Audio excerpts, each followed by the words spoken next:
اچھا اب ذرا یہ بتائیے غار ثور سے، چونکہ یہ واقعات یہ ایک سیلف ایک موضوع ہے پورا، غار ثور سے مسجد قباء تک کا جو نورانی سفر ہے، اچھا اس سفر کے اندر ایک تو سراقہ بن مالک رضی اللہ تعالیٰ عنہ، ان کی کیسی مطلب کائنات بدلی، ان کو بشارتیں بھی مل گئیں، ان کو صاحب اپنا جو ہے وہ کرم بھی ان کے اوپر ہو گیا، ایمان کی دولت بھی مل گئی۔ پھر معبد رضی اللہ تعالیٰ عنہ کا وہ جو ایک جملہ تھا کہ مبارک آئے تھے، نام تو نہیں مبارک آئے تھے، تو مبارک کے بے مثل و بے مثال حسن و جمال کا جو دیدار کرنا تھا، ذرا اس کو خوبصورت سے انداز سے بیان کیجیے۔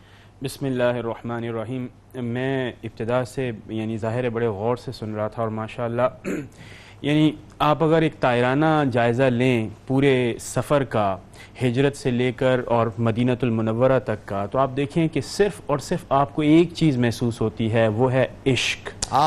صحابہ کرام نے کس طرح اپنا تن من دھن حضور پر نور حضرت محمد مصطفیٰ صلی اللہ تعالیٰ علیہ وسلم پر لوٹا رہے ہیں۔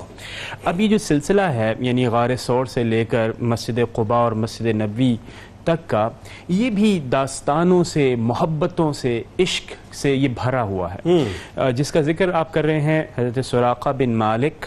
آپ غور کیجئے کہ جب بسیار تلاش کے بعد حضور اکرم صلی اللہ تعالیٰ علیہ وسلم اور حضرت صدیق اکبر کیا سراغ نہ مل سکا، تو 100 اونٹوں کا اعلان ہوا۔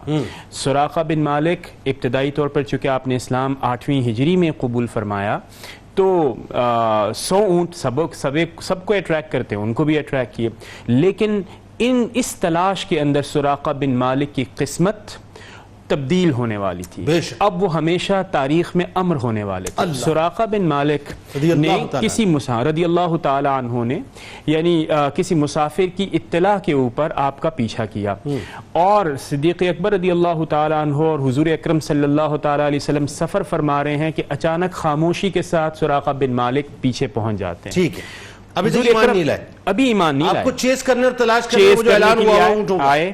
صدیق اکبر نے فرمایا اوتینا یا رسول اللہ، حضور اکرم صلی اللہ تعالی علیہ وسلم کا برملہ اظہار کہ کلا اللہم اکفنا بما شئت، یا اللہ ہماری ویسے حفاظت کر جیسے تو پسند فرماتا ہے۔ یہ کہنا تھا حضور اکرم صلی اللہ تعالی علیہ وسلم کا، چشم فلک نے دیکھا کہ جس گھوڑے پر سراقہ بن مالک سوار تھے کہ حضور کو چیز کر رہے تھے، وہ زمین بوس ہونا شروع ہو گیا۔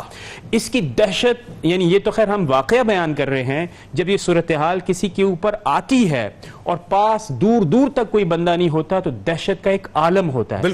اسی خوف کے عالم کے اندر آپ نے فرمایا، آپ نے درخواست کی کہ حضور آپ نے دعا فرمائی تو میں گھوڑے سمیت زمین کے اندر، آپ ہی دعا فرمائیں گے تو میں بچ جاؤں گا۔ اور میں آپ کو دشمن اس وقت ہیں، حالانکہ دشمن پھر بھی رحمت طلب کر رہے ہیں، اور حضور کا کردار دیکھیے۔ اللہ اللہ اللہ، آج کیوں حضور اکرم صلی اللہ تعالی علیہ وسلم ہمارے لیے سرمایہ اتباع ہے اور ہماری علامت اور شناخت ہے، آپ نے اسی آن شان کے اندر آپ کو معاف فرما دیا، دعا فرمائی، واپس اسی طرح زمین کے اوپر، پھر چیز کرنے لگے۔ یا آپ دوسری پھر جو دوبارہ واقعہ ہوا وہ یہ ہوا کہ آپ نے حضرت سراقہ بن مالک نے یہ دیکھ لیا کہ اب کیا ہونے والا ہے۔ انہوں نے دیکھا کہ جس آدمی کا کردار، جس شخصیت کا کردار یہ ہے، جس کے اندر وہ روحانی طاقت ہے، وہ ایک دن عرب کا مالک ہونے جا رہا ہے۔ تو آپ نے فرمایا کہ کل میرے ساتھ کیا ہوگا، مجھے امان نامہ لکھ دیں۔ حضور نے حکم دیا، امان نامہ ملا۔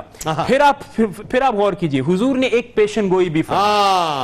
آپ نے فرمایا کیا وہ حیرانی کا دن ہوگا جب سراقہ بن مالک تمہارے ہاتھوں میں کسرا کے خاندان اور کسرا کے جو سونے کے کنگن ہے تمہارے ہاتھوں میں۔ اللہ، اب یہ دعویٰ جو حضور اکرم صلی اللہ علیہ وسلم پیشن گوئی فرمائی، بہت ضروری بات ہے، وہ جملہ آپ کی طرف سے جانا چاہیے۔ وہ کسرا بیسیکلی وہ بات یہ کہ پرشین امپائر، رومن امپائر، دو ہی سپریم پاورز کی، تصور نہیں تھا یہ۔ نہیں، وہی میں گزارش کر رہا تھا کہ آپ یہ دیکھیے کہ یہ جب جملہ حضور اکرم صلی اللہ تعالی علیہ وسلم کی طرف سے آیا، تو مورخین لکھتے ہیں کہ سراقہ بن مالک کو بظاہر اس کے اوپر کوئی ایسا اعتقاد نہیں ہوا۔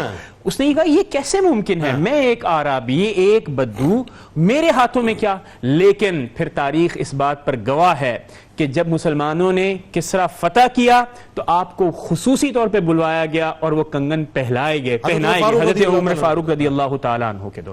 پھر اسی سفر کو آپ آگے آئیے، حضرت ام معبد رضی اللہ تعالیٰ عنہ، ایک معمول بن گیا، چونکہ یہ ایک طویل سفر تھا، تو آپ تشریف لائے ایک گھر کے اندر، ایک مہمان نواز، یعنی عرب مہمان نواز ہوتے ہیں، ایک مہمان نواز خاتون چاہتی ہیں کہ مسافر کی خدمت کی جائے، جانتی نہیں کہ یہ محمد مصطفیٰ ہے، جب یعنی لیکن گھر پر کچھ دستیاب نہیں تھا. آپ نے فرمایا کہ ایک لاغر سی بکری ہے. حضور اکرم صلی اللہ تعالی علیہ وسلم نے جب اجازت طلب کر کے اس کے تھنوں کو ہاتھ لگایا، وہ خشک تھے، وہ لاغر بکری تھی، اس کے باوجود بھی اس کے تھنوں میں دودھ آ گیا. ام معبد کو دیا گیا، اس کے ہاں وہاں پر جو لوگ موجود تھے، حضور کے ساتھ جو ساتھی تھے، ان کو دودھ دیا گیا، جو حاضر تھے ان کو بھی دودھ پیش کیا گیا، جو خاوند غائب تھا اس کے لیے بھی رکھا گیا، اور پھر گھر کا پورا سامان دودھ کے ساتھ بھر دیا گیا.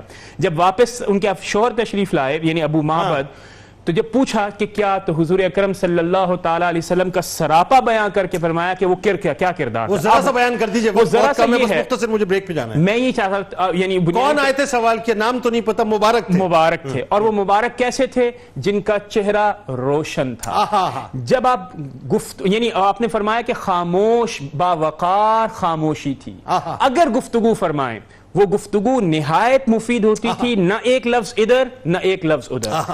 اپنے محبت کرنے والوں کے اندر گھرے ہوئے ہیں، ہر ایک آپ کے اوپر جان لٹانے کے لیے تیار ہے، اور ہر ایک نہ صرف یہ کہ جان لٹانے کے لیے تیار ہے، جو حکم فرمائیں اس حکم کی تعمیل میں سبقت لے جانا چاہتا ہے. کرتے ہیں تو ایسے کہ جیسے نور آپ کے یعنی جملوں کا توازن یہ ہے.